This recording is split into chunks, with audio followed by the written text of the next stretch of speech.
የኤቢ እናት ዳጣን አስይዛታለሁ አሳስራታለሁ በማለት እንግዲህ የዳጣን አባት ትነግረዋለች። የዳጣ አባት ግን እባክሽ ተረጋጊ፣ ገና ለገና ጠፋ እንጂ ምሷ መውሰዷን በምን እናውቃለን ቢላትም ኤቢ ግን እኔ አይቻታለሁኝ፣ እኔ መሰክራለሁ፣ ፖሊስ ይምጣና ይውሰዳት ትላለች። እና በመጀመሪያ ደረጃ እስኪ እነሱ ከናታንና ዳጣ ከሄዱበት ይመለሱና በመጀመሪያ እሷን አረጋግተን ካናገርናት በኋላ ነው ሁሉም ነገር የሚሆነው ቢሏትም የምን ማረጋጋት ነው የምንስ ቀስ ብሎ ማውራት ነው ብላ እንግዲህ የኤቢ እናት ያዙኝ ልቀቁኝ አለች። ምክንያቱ ደግሞ ገና ዳጣ እዛ ቤት ከመምጣቷ በፊት አልተመቸቻትም ነበረ። በዛ ላይ ኤቢም ይህች ልጅ እኮ የአባዬ ልጅ ልትሆን ትችላለች፣ እሱ ከሌላ ወልዶ አምጥቷት ሊሆን ይችላል፣ እናት የባክሽ መጠራጠር አለብሽ፣ ዝም ማለት የለብሽም ስላለቻት እንግዲህ የኤቢ እናትም ዳጣ የሱ ልጅ ትሆናለች ብና ገና ለገና እየተጠራጠረች ትገኛለች። ቀደም ብላም እንግዲህ ናታንና ኤቢ ይፋቀራሉ፣ ይዋደዳሉ። ስለዚህ ናታን በጣም ጥሩ ልጅና ጨዋ ልጅ፣ ስነ ስርዓት ያለው ልጅ ነው እና ማጣመር አለብን ስትለው ነበር። እንደዚህ ያለችበት ምክንያት ደግሞ ገና ለገና ናታን ዳጣን ስለወደዳት ኤቢን ትቶና ዳጣን ያገባል ብላ ስለፈራች ነበር። ይሁንና የዳጣ አባትም ነገሩ ስለገባው ፈገግ እያለ እሱ ይወዳታል እንጂ ወንዶቹ እኛ ካልወደድናት አናስቀምጣትም፣ ሴት ልጅ ደግሞ ባታፈቅረውም የመቀመጥ አቅም አላት እያለ ሲመክራት ነበር።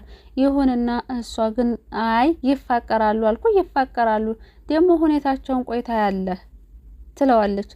ዳጣ ለናታን ተመችተዋለች።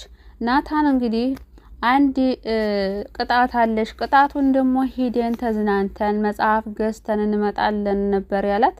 ያኔ ታዲያ ኤቢ በጣም ተበሳጨች፣ ተናደደች። ምክንያቱ ደግሞ ናታንን ስለምታፈቅረው ዳጣ ትወስድብኛለች ብላ ስጋት ስላላት እኔ ለምንድን ነው አብሬያችሁ የማልሄደው የሚል ጥያቄ ተጠይቀዋለች። አይ ይሄ እኮ አንቺም መሄድሽ ምንም ትርጉም የለውም፣ አሁን ቅጣቱ ለዳጣ ነው፣ ስለዚህ ከዳጣ ጋር ብቻ ነው የሚሄደው ስላት አይ እኔሳ እኔን ይዘኸኝ አትሄድም፣ ታፍርብኛለህ፣ እኔን አትወደኝም ስትለው ለምንድን ነው ማፍረው፣ በቃ ዛሬ ከዳጣ ጋር እንሄዳለን፣ ሌላ ቀን ደግሞ ከአንቺ ጋር እንሄዳለን ይላታል።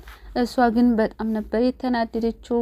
ስለዚህ ይሄማ ከሚሆን ሞቴን እመርጣለሁ ትልና ይህችን ዳጣ እንደምንም ብዬ ከዚህ ቤት ማስወጣት አለብኝ ብላ ታስብና የእናቷን ወርቅ እንግዲህ ካስቀመጠችበት ተሰበስብና ልብሷ ውስጥ እንትን ትላለች። ነገር ግን ልብሷ ውስጥ ባደረገችበት ሰዓት ውሃ አይታት ነበር። ውሃም እንግዲህ ለማየት እጇን ሰደድ ስታደርግ በጥፊ ብላታለች። ለምንድን ነው የምታየው ብላለች። ነገር ግን አሁንም ውሃ ትመሰክርባታለች ማለት ነው። እንግዲህ ፖሊስ ሲያመጡ የወሰደችው ዳጣ ሳትሆን ኤቢ ናት ብላ እንደምትመሰክር ተስፋለን። አይተዋለች ልብሷ ውስጥ ኪሱ ውስጥ ማለት ነው። እንዲያየች ደግሞ ለሰራተኛዋ ሄዳ ተናግራለች። ምን ሆና ነው ኤቢ የመታችሽ? በምን ተጣልታችሁ ነው በምትላት ሰዓት አይ የኪሷ ውስጥ እኮ የሆነ ነገር አይቼ ምንድን ነው ብዬ ስጠይቃት መታችኝ ትላታለች። ወይ እንዲያው ምን ይሻላታል በምትል ሰዓት እንዴ በፊት ጊዜ እኮ ተሰርቢልኝ ነበር እንዴት ዛሬ አልሰደብሽልኝም ትላታለች። ሰራተኛዋም እንግዲህ ሰርባ አስደስታታለች ማለት ነው። በነገራችን ላይ ያው ሰራተኛዋን ስም ብዙም አላስኩትም ለዛ ነው እንጂ ሰራተኛ ብሎ መጣራት ደስ አይለኝም። እና የዳጣ እናት እንግዲህ እንዲያሰብነው እንደየነው እንግዲህ የዳጣ እናት ትመስለኛለች። ምክንያቱ ደግሞ የሰራተኛይቱ ዳጣን ስታያት በጣም ትደነግጣለች፣ ትኩር ብላ ታያታለች። እሷ ዳጣ ራሱ ለምንድን ነው እንደዚህ የምትመለከችኝ? ምን ችግር ኖሮ ነው ታውቂኛለሽ የሚልም ጥያቄ እየጠየቀቻት ነበረ። ያው እንግዲህ የእናት ሆድ አይችልምና ዳጣን በመተመለከተቻት ቁጥር ልቧ ድንግጥ ይላል። ስለዚህ የዳጣ እናት ሰራተኛዋ ናት። እናም ያው ለአባቷም እንግዲህ የዲኤንኤ ምርመራ አድርገዋል። ውጤቱን እየተጠባበቀ ነው የሚገኘው። ነገር ግን የኤቢ እናት ቶሎ ትወጣለን፣ መቼ ነው የምትወጣው እያለች እንግዲህ የዳጣን አባት መቀመጫ መቆሚያ ሳጥተዋለች። እርግጠኛ ነኝ አባቷ እንደሚሆንም ተስፋ አለን። ናታን እንግዲህ አሁን ዳጣን ወዷታል ማለት ነው። ሁሉ ነገሩ ተመችቶታል። ኮንፊደንሷ፣ ጨዋታዋ፣ ሳቋዋ በቃ ዘና ማለቷ ራሷ በጣም ነው የተመቸችው። እና ስለ ወላጆቿም ጠይቋት ነበር። አባት እናት የለሽም እንዴ በሚላት ሰዓት አባት አለኝ ብለዋለች። እናትሽሳ? በቃ ስለዚህ ነገር አሁን ተጠይቀኝ፣ አሁን ማውራት አልፈልግም፣ አንተ ስለምንድን ነው የመጣው በምትለው ሰዓት እንግዲህ የእኔ ቤተሰቦች በጣም ሀብታም ናቸው እና አባቴ ደግሞ ይንከባከበኛል። በቃ ተቀማጥልኝ ነው ያደግኩት። ስለዚህ ትምህርቴን ጨርሼ እዚህ የስልጠና በመጣውበት ሰዓት አባቴ እንዲያልበላሽበት ስለፈራ እዚሁ ጓደኛው ዘንድ ነው አምጥቶ ያስቀመጠኝ። እዚህ ቤት ከመጣሁኝ 2 አመቴ ነው። እና ይቺ ኤቢ ደግሞ በጣም ባለጌ ናት። በቃ እናቷና አባቷ እንዳላስቀየማቸው ብዬ ነው እንጂ አልወዳትም፣ በጣም ነው የምጠላት ብሎ ለዳጣ ሲያወራትም ነበር። ምክንያቱም በጣም ተናድር ናት። እንዴ በግድ እኮ ካልደፈርከኝ ብላ ስታሻሸውም አይተናል። በጣም ባለጌ ልጅ ናት እቺ ኤቢ የምትባል። ይሁንና ግን እናቷም ትገድፋታለች። ምክንያቱም ልጁ ጸባይተኛ፣ በዛ ላይ ደግሞ የሀብታም ልጅ ስለሆነ አብረው እንዲጋቡ ትፈልጋለች የዳጣና የኤቢ እናት። የሆነ እነሱ ካልወደዳ በግድ የሚሆን ነገር የለም። አሁን ፍቅረኛ የሚሆኑት ዳጣና ናታን ናቸው። እና መጽሐፉንም እንዳልቀደደችው ራሷ ነች የቀረጸችኝ እና ቲክቶክ ላይ ስለቅሽ ፌመስ ትሆኛለሽ ስላለችኝ ነው እንጂ መጽሐፉን ለመቅደድ ፈልጌ አልነበረም በምትለው ሰዓት ናታንም ተረድቼሻለሁ፣ ተንኮሉ የእሷ እንደሆነም አውቄያለሁኝ። ስለዚህ አይዞሽ ዘና በይ፣ ነገር ግን ደግሞ አንድ መጽሐፍ እሰጥሻለሁኝ፣ እሱን አንብበሽ መጨረስ አለብሽ በደንብ እንድንታረቅ ስላት፣ እንዴ እሱ እንደማ አመትስ እጨርሰዋለሁ እንዴ ትለዋለች። አመት እንኳን ባጨርሽው ጨርሰሽ እንኳን ባታነቢው ግማሹን እንኳን ማንበብ አለብሽ ብሎ ሲነግራት እንግዲህ በሀሳቡ ተስማምታለች፣ ለማንበብ ተስማምታለች። ዳጣ እንግዲህ ዳጣ እየተራ በጣም ተበሳጭታ ነበረች። ብርግድ እስከምትል ድረስ ነበር የደረሰችው። እንግዲህ እዚህ ቤት ማን ያሸንፋል የመጀመሪያው ፋይት እንግዲህ ዛሬ ይጀምራል ብላ እንግዲህ በቃ አቅሟን አሰባስባ እየጠበቀች ነበረ። እና እሷ ምቼ ኤቢ የምትባል እንግዲህ ባለጌ ናት። እንጂ ወፍ ዘራሽ ብላ ስትሰርባት እንግዲህ አፍንጫዋን ልትላት ነበረ። ናታን በመካከላቸው ባይኖር ኑሮ ዳጣ ደፍጥጣት ነበር እስካሁን ድረስ።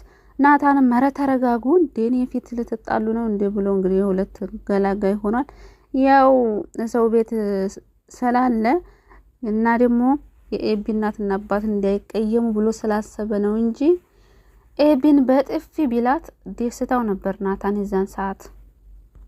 ኤቢ ሀሳቧ ዳጣንና ናታንን ለማለያየት ለማጣላት ፈልጋ ነበር። ነገር ግን አልተሳካላትም። ጭራሽ አጣምራቸው ቁጭ አለች። እንግዲህ የለበሰችው ቀሚስ ራሱ በጣም ያምር ነበረ። ፎቶ ላንሳቸው ሲላቸው ነበር ውሃና ዳጣን። እንደገና ደግሞ መጽሐፍ ለመግዛት በሄዱበት ሰዓትም ቆንጅዬ ልብስ ነበር ለብሳ የሄደችው። እዛ ስትሽከረከር እንግዲህ ልቡን ጠብ አድርገዋለች ዳጣ እስካሁን ድረስ የፍቅር ጓደኛ ኑሯት አያውቅም ነበር። ምክንያቱ ደግሞ ወንድሜ ሊሆን ይችላል፣ እንዴት ነው ፍቅረኛ የሚይዘው እያለች ለቅድስትም ስታወራ ሰምተናል። ነገር ግን እዚህ ድራማ ላይ ሞገስ ቢመጣልን ደስ ይለናል። ሞገስ ቢመጣ እዚህ ድራማ ላይ የዳጣ ጓደኛ አማካሪዋ፣ አይዞሽ ባይዋ ከጎኗ ቢሆን ደስ ይለናል። እንደገና ደግሞ እንዴት ነው ምን ደረሽ ብሎ እየደወለ ቢጠይቃት ዳጣን ደስ ይለናል። ምን ይመስላችኋል? ሞገስ ማለት ነው። እና ለማንኛውም እሺ ናታን መቅደዱንስ ትቅደደው፣ ነገር ግን አንቺ እንዴት ቆመሽ ትቀርጫታለሽ ብሎ አሳፍሯታል ናታን ኤቢን ማለት ነው። አልተሳካላትም። እንግዲህ የወርቁን መጥፋትም እንደማይሳካላት እርግጠኛ ነኝ። ምክንያቱም ደግሞ ውሃ አይታታለች፣ ኪሷ ውስጥ የሆነ ነገር እንዳለ አይታለች። ከማየትም አልፎ ለሰራተኛዋ ነግራታለች። ውሃና ሰራተኛዋ መጥተው በኤቢ ላይ ይፈርዱባታል። እንዲሁም ኑሃ ራሱ አረኔ የምትሰርቅ አይመስለኝም ምን ሌባ አይደለችም ስትላትም ነበር ለሰራተኛዋ። ነገር ግን ኤቢ ተብጨርጭራ ትቀራታለች እንጂ አይሳካላትም። እናቲቱ በነገራችን ላይ ታውቃለች እኮ ኤቢ እንዲወሰደችው ታውቃለች። አውቃ ለማስመሰል ነው። ለምን ዳጣ እዛ ቤት መኖር አልተመቻትም። እናም ኤቢ ወስዳ አውቃ ደብቃ ዳጣ እንድትወጣ ለማድረግ ሞክራ ነው ብላ አውቃለች። ያው እንግዲህ አጋጣሚውን ተጠቅሜ ዳጣን ከዚህ ቤት ማስወጣት አለብኝ ብላ ስላሰበች ነው እናቲቱ ራሱ እንደዛ የምትጮህ የምትጨረጨረው። ዳጣ ግን ከዛ ቤት እንደማትወጣ እርግጠኛ ነኝ። ለማንኛውም ቀጣይ ክፍል በጉጉት እንጠብቃለን። በጣም ደስ የሚል ድራማ ነው ዳጣ፣ ልክ እንደ ምሳሌ ማለት ነው። ለዚህ ቻናል አዲስ ከሆናችሁ ሰብስክራይብ፣ ላይክ፣ ሼር እያደረጋችሁ አበረታቱን። ሰብስክራይብ፣ ላይክ፣ ሼር ለምታደርጉልን በሙሉ ደግሞ ከልብ እናመሰግናለን።